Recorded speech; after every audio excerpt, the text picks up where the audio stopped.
Hello, and thank you very much for joining me in the studio here in South Wales, UK. As you can see, fantastic painting behind me.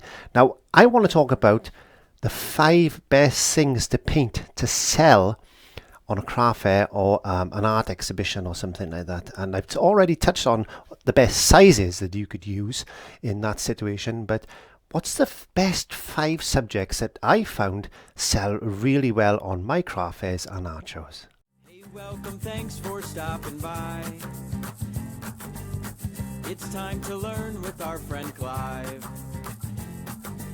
So grab your brush, have a great time. Well, as you can see, I've got a lovely cottage there. It's a nice cottage scene, and also some trees and things like that. And that's quite a size of a canvas. That's quite a big canvas, actually.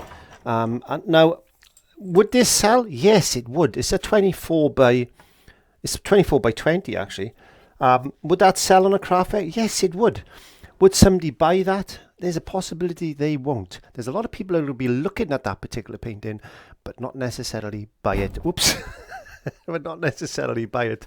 There we are. Just shows you that things can happen sometimes when we least expect them. So, yeah, but what do I mean by that? Well, there's only certain subjects that will sell really well on craft fairs, depending on the size, obviously. But let me touch on those. And as I'm explaining this, I'll show you some videos of me painting these particular subjects as well.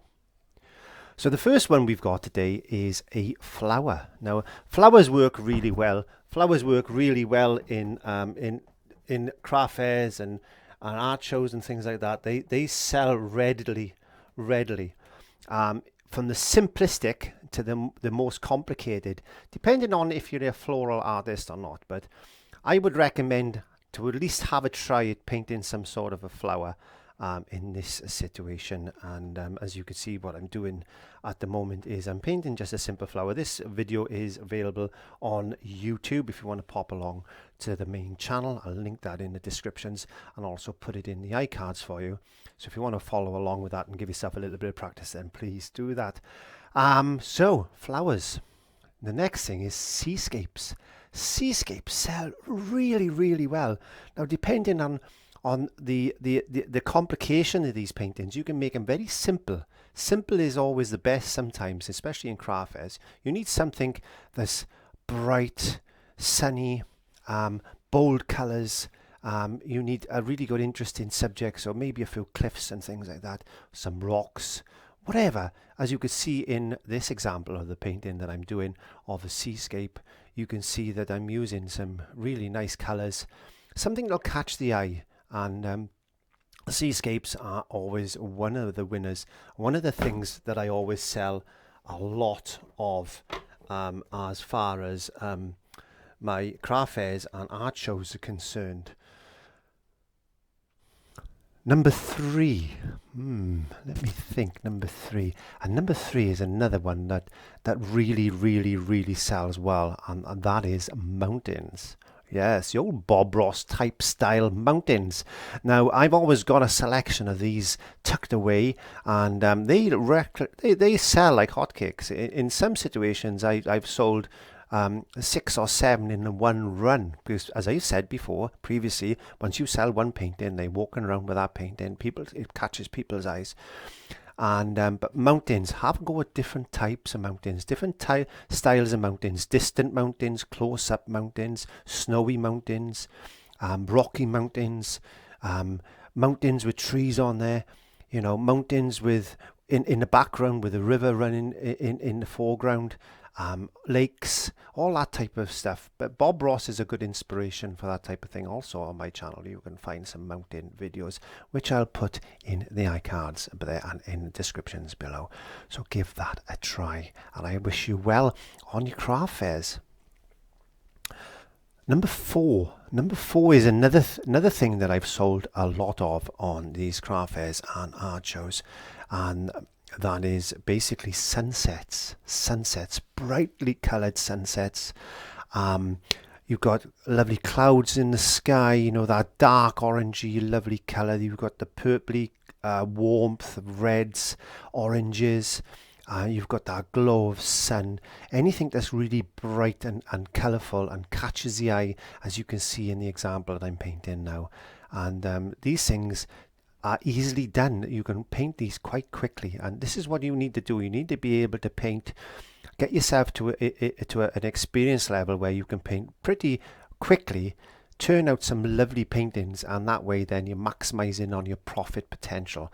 So but we can always concentrate on the commissions and that we can get from these craft fairs in order to do a little bit more complex paintings like the one behind me, and then you can charge a little bit more for them then as well. So something like that could go for, I don't know, £300 maybe. Whereas you've already sold this person a painting because they've bought a sunset painting or at least seascape or a mountain or a flower painting from you, and they'll come on to buying that, and then they can order the size of the canvas they want for a specific part of the wall or room that they want, and they can give you an idea of subject matter. So you are painting for them then rather than yourself. That is the important thing to remember. When you're painting on craft fairs, you're painting for yourself, and people don't, no, you can't please everybody all of the time. People will only buy what they want to buy and what catches their eye. So you need to give them that little bit of push. You need to push them a little bit and say, look, this is a nice flower, this is a nice mountain. You've got to try and cover all aspects if you want to sell paintings on a craft fair or art show. And the fifth thing that I normally find, this is the one that sells the least out of the five. Actually, the flowers are the first, mountains are the second, seascapes are the third, and then you've got the sunsets, and then this one is always there. It's always available for people to view. So that's what I would say, a landscape. Now you could have a wintry scene, you could have an autumn scene, you could have a summer scene, you could have a spring scene, and they could all be basically the same type of painting. So you can have 4 paintings from one scene, really, if you think about it. And you can bring these out at separate times, obviously, or you can sell them as a collection. You can sell them as a seasonal collection, or you can think about, where am I going to be selling? I'm going to be selling in this particular area next week, and you do a bit of research and try and find some sort of a local landmark, something people would recognize, and can try and paint that then and do it your way, in your style. It doesn't have to be perfect, doesn't have to be accurate, it doesn't have to be exactly perfection. It doesn't need to be perfection. Art is art. This is your painting, and this is the only time that when you're in the craft fair that you can try and use your particular insight and your style as far as influence is concerned to the person that buys, because they'll think, wow, that is a wonderful painting of that tree that's a landmark, or that particular wall or mountain or bridge or whatever it is, a river, a creek, or a lake scene, or whatever. This particular a castle, even, you can practice painting castles and things like that. It's a wonderful way to build experience when you do stuff like that. If you go there and you take some photographs, or you do some research on Google or something, or even Google Maps or something like that, and you can find these local landmarks and then try and paint them. So that's my advice. Those are the 5 things that I would definitely recommend. Those are the 5 things that work for me, and I hope these little paintings that I've done in between, showing you some of my painting tips, have worked out as well. So don't forget, I'm going to put them in the description and in the iCards. Don't forget to join me every Monday at 7:30 Greenwich Mean Time, where we'll paint away the stress of everyday life. All I ask is a subscription click, and don't forget to press that notification bell, set it to all, and you'll never miss a lesson from me. So until next time, bye-bye, have fun, and sell lots of work. Click subscribe.